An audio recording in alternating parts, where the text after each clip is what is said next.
Bonjour, c'est Fabien. Dans cette vidéo, je partage avec vous comment utiliser la fonction OU dans Excel. Pour ça, je vais utiliser ce tableau avec des données, des chiffres d'affaires au niveau de clients fictifs. Pour ça, je vais utiliser maintenant une cellule dans laquelle je vais tout simplement insérer la fonction OU.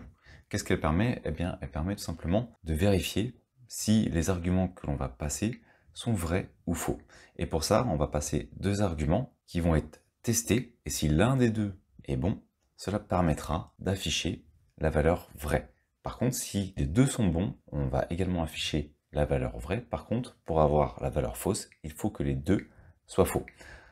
Pourquoi, si on en a un des deux qui est bon, on affiche la valeur vraie? Eh bien, parce que c'est le principe de la fonction OU, où notre premier argument est bon, ou notre second argument est bon, et auquel cas on peut afficher la valeur vraie.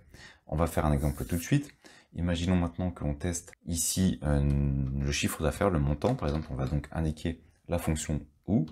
On va utiliser la première valeur logique que l'on souhaite tester. On va indiquer par exemple que notre chiffre d'affaires en D2 doit être supérieur à 80 000.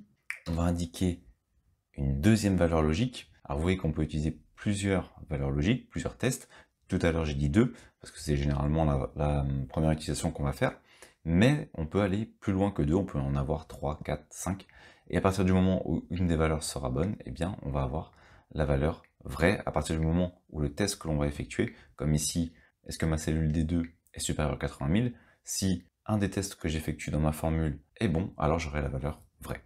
On va tester un deuxième élément. Alors non, je vais plutôt reprendre ma première formule et je vais indiquer que si elle est inférieure à 90 000, eh bien, ça sera bon. Donc ici, la valeur qui apparaît est vraie. Pourquoi? Eh bien parce que ma valeur est non seulement supérieure à 80 000, mais en plus elle est inférieure à 90 000, puisqu'elle est de 84 000. Maintenant, si j'indique que mon chiffre d'affaires doit être inférieur à 80 000, eh bien je conserve la valeur vraie. Pourquoi? Parce que la première valeur, donc le premier test, est toujours bon. On a une valeur qui est supérieure à 80 000. Par contre, si ici je modifie et je passe à 85 000, eh bien désormais les deux tests sont faux puisque mon chiffre d'affaires est inférieur à 85 000 et mon chiffre d'affaires n'est pas inférieur à 80 000. Donc j'ai les deux tests qui sont faux et dès lors cela va m'afficher faux. Si par exemple je rajoute maintenant un troisième test logique, je vais refaire quelque chose qui n'aura pas forcément de sens, mais peu importe, c'est la première idée qui me vient, je vais remettre un D2, un chiffre d'affaires supérieur à 84 000, dès lors je repasse avec une valeur qui devient vraie puisque mon dernier test logique est bon.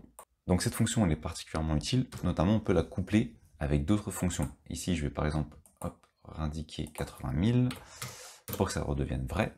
Et on pourrait par exemple imaginer qu'on va la coupler avec une autre fonction comme la fonction si.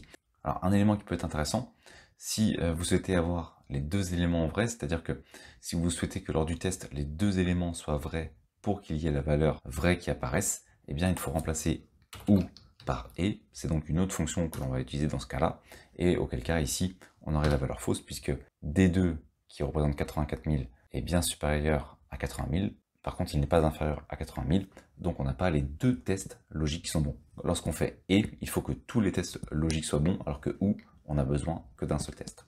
Je reviens sur ma formule ou, et si on la couple par exemple avec une autre fonction, on pourrait imaginer le cas classique avec la fonction si.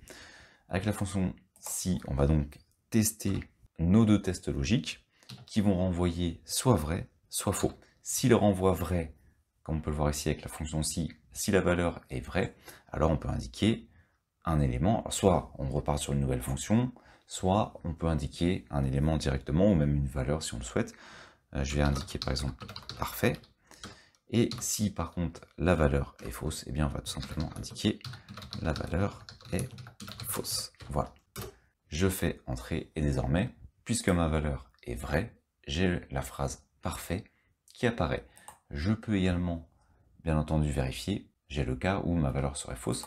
Je vais remettre ici 85 000, et désormais, puisque mes deux tests sont faux, la valeur est égale à faux, et donc je passe avec la fonction si sur la deuxième valeur, celle qui apparaît lorsque c'est faux, la valeur est fausse.